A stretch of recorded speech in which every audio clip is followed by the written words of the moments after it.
Yes, you guys, I'm NEFC, this is Blue Lions TV, and welcome to another Q&A live stream show before the game starts later today at 3 p.m. So that's going to start in about 21 minutes. So I thought, let me do a quick one. You know, I've been away for a while.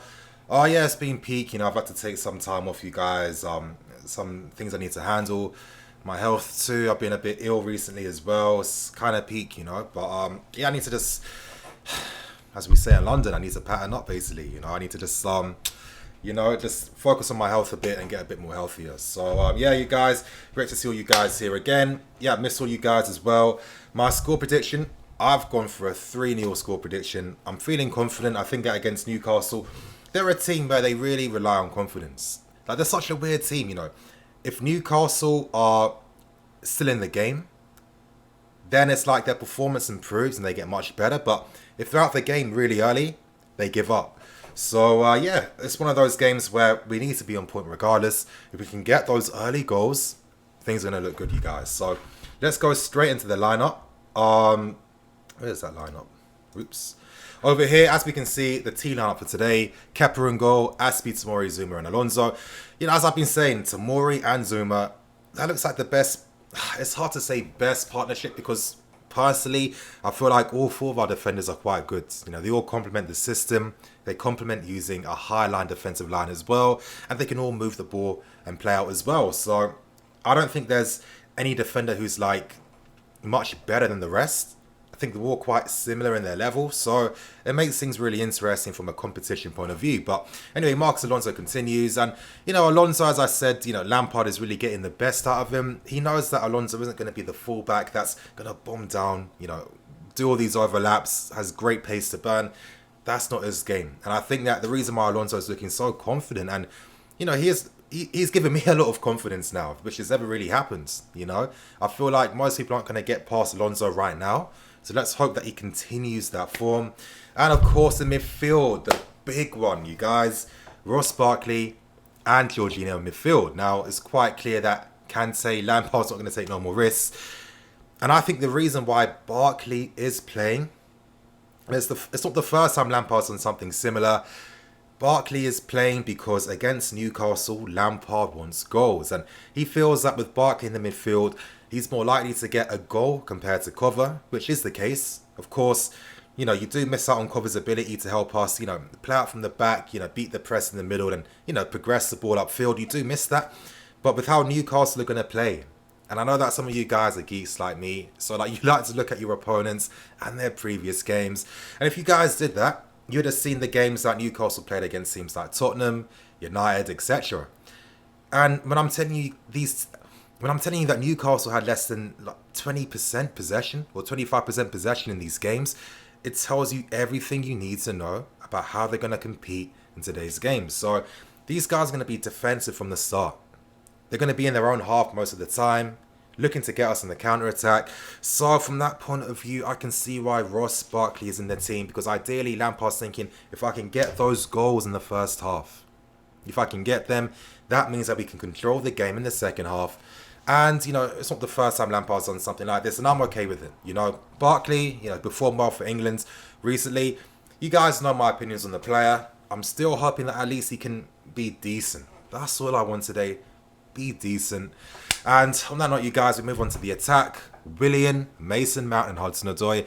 I feel like we'll be seeing this attack for the majority of the season. I'm saying that wrong. We'll keep seeing these guys until Ruben returns back in the team. And I don't know. That is going to be so interesting to see what happens when Ruben returns back to the team. Will he play in the middle as a 10?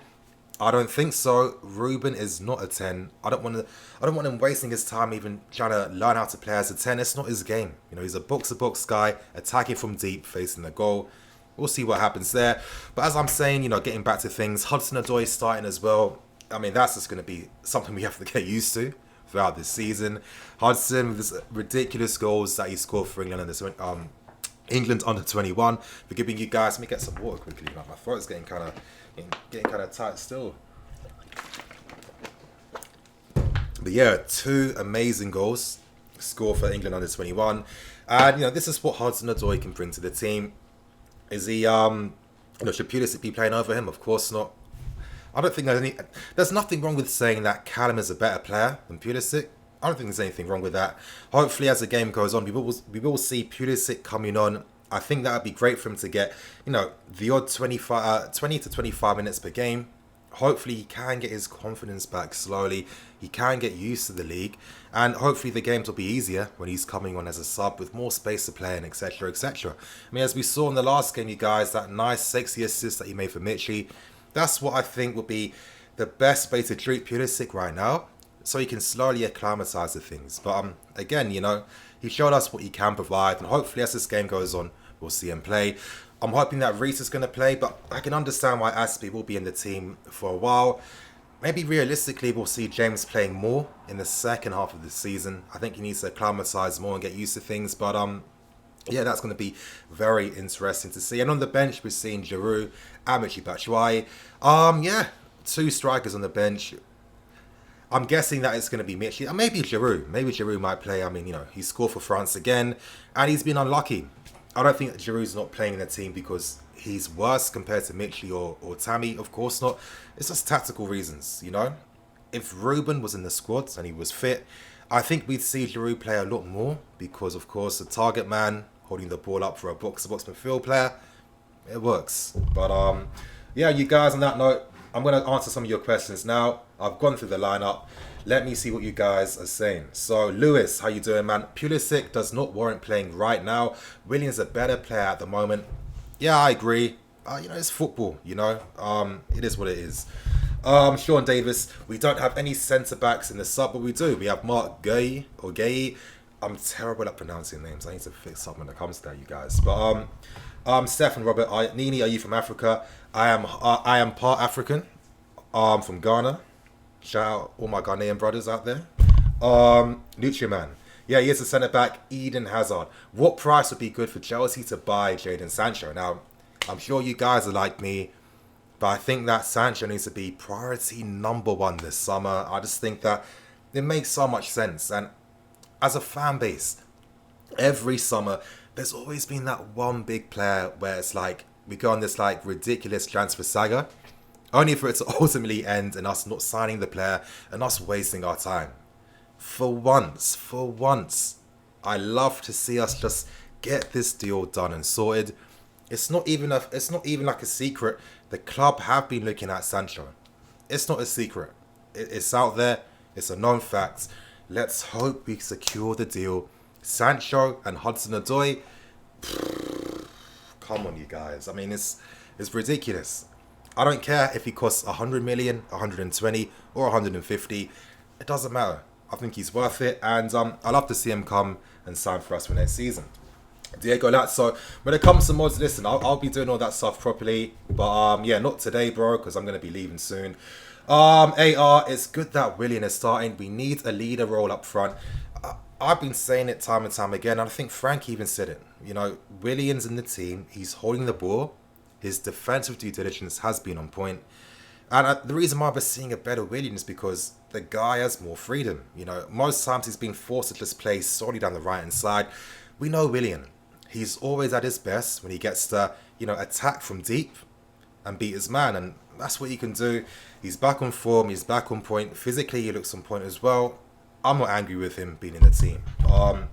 Taylor J, Sancho, Hudson-Odoi, Tammy Abraham would be insane. Of course it would. Like, imagine that though. Like, ideally, I'd love to sign maybe a Neres and Sancho together.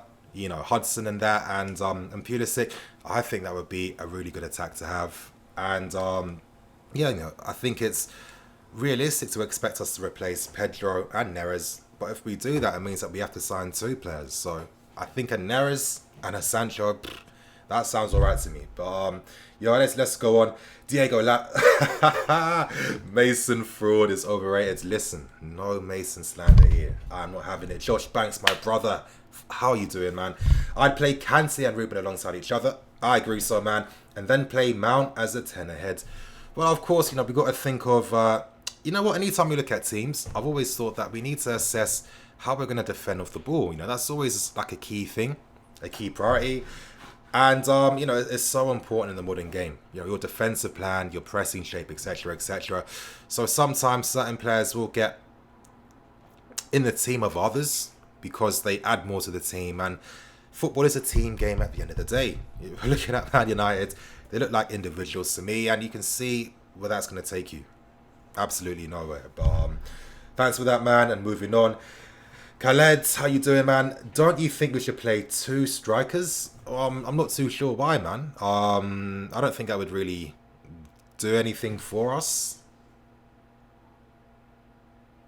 Anyway, we move on. Zach Cook, what strain, bro? Google is your friend. Please use him. Zach, okay, you said it again. Jacob, Nini, my brother. I knew you. You're half my brother, Ghana. Exactly, man. Of course. Andrew Langan, whoops. Dianca, how can Lampard know the quality of Pulisic if he doesn't give him the game time? Well, I'm sure that Lampard has seen him probably every single day in training. And, you know, listen, I know that for some people, that excuse of working hard in training doesn't really cut it. But you have to accept the context. Previous managers like Conte and Sarri and all these others that would say that didn't really mean what they said. I think Lampard's already shown that if you're on point and you perform well, you'll get in the team. I mean, we've seen that with so many guys like Barkley, Tomori, you can go on. Lampard is keeping his words. He's told the players what they need to do to get in the team. Now, I think we should listen to our manager. You know, a guy that competed at the highest level, is one of our greatest players ever. You know, the guy is a super professional, not just a normal one, a super professional. So I think we should start to really take on board what Lampard's saying and see the bigger picture. And that's what Lampard said himself. Let's be patient. It's not going to be simple for Pulisic. It's not as if Pulisic has come as the most complete player already. Of course not. I mean, this guy was signed as a team. He's only 20 years old. And there's parts of his game that he still needs to learn and develop. And he's going to do that. So, listen, game time, Lampard played him. We have to accept that Pulisic lost his place in the team. It wasn't as if Pulisic has never got opportunities. He lost his place in the team. So that means that if he performs, he'll get his place back again. So, listen, I'm sorry, I just can't accept this thing about Lampard having bias against Pulisic. I don't want to be that guy, but I just don't agree with it in like the nicest way I can say it, you know?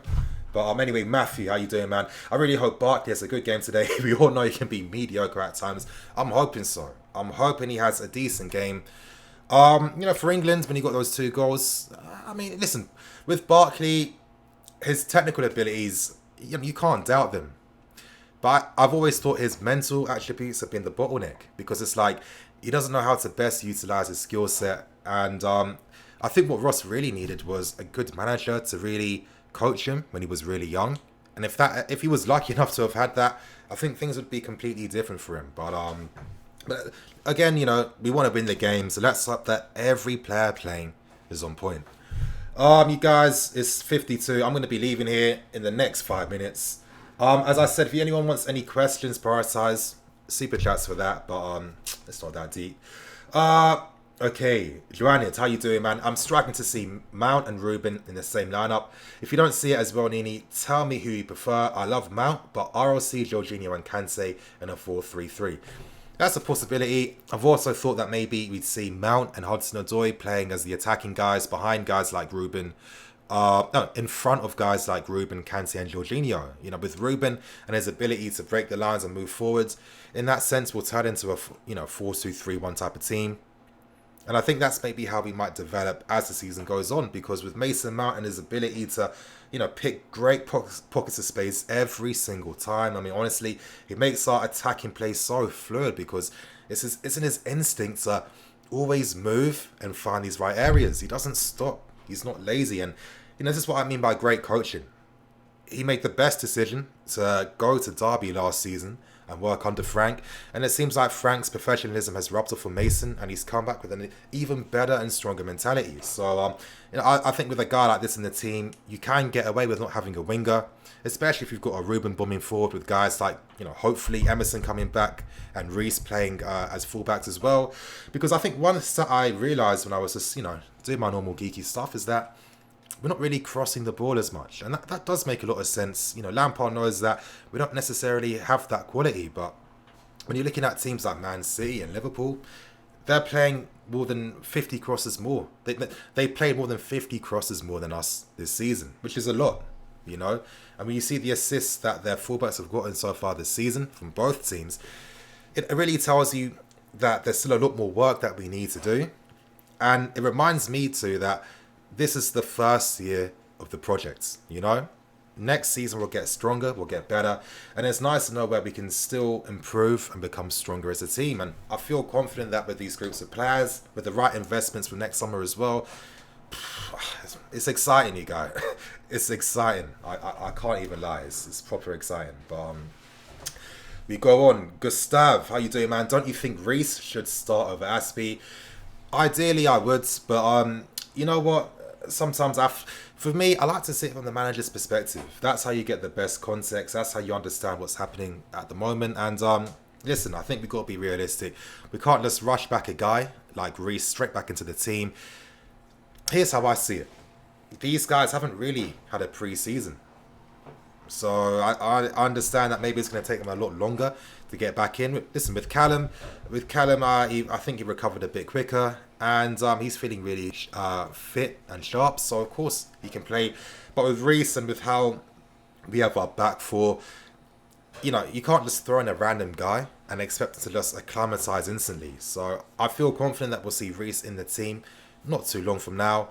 I think right now, same thing for Pulisic. Just work hard in training. That's all we can do, really. But Christoph Lee, what if Pulisic becomes another Salah situation? Possibly, but I think the difference was that with Salah, he was used out of position.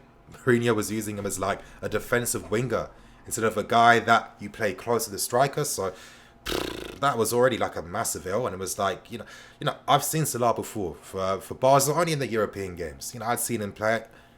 Mourinho never got the best out of him. So with Pulisic, I don't think he's being used out of position. Again, as I said, he lost his place in the team. It wasn't as if he's ever been given the opportunity. And again, you know, we saw him with a promising cameo appearance in the last game.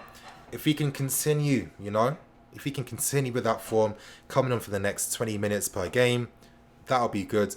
And I almost guarantee that by the time it gets to the new year or around Christmas time, I don't think people are going to be talking about Pulisic because I think he'll be playing a lot more. So I just think that people have to put their, I don't want to say bias aside, as if people are intentionally doing it, but I think that maybe we have to open our perspectives, you know? We have to see it from the manager's perspective. We have to respect how he wants the team to compete, to fight for their places in the team. And we have to believe in Frank Lampard and Pulisic, you know? Pulisic, I know he was a bit emotional in that game against USA, but I didn't see it as mental weakness. I saw it as a guy that was frustrated because he wasn't able to perform how he wanted.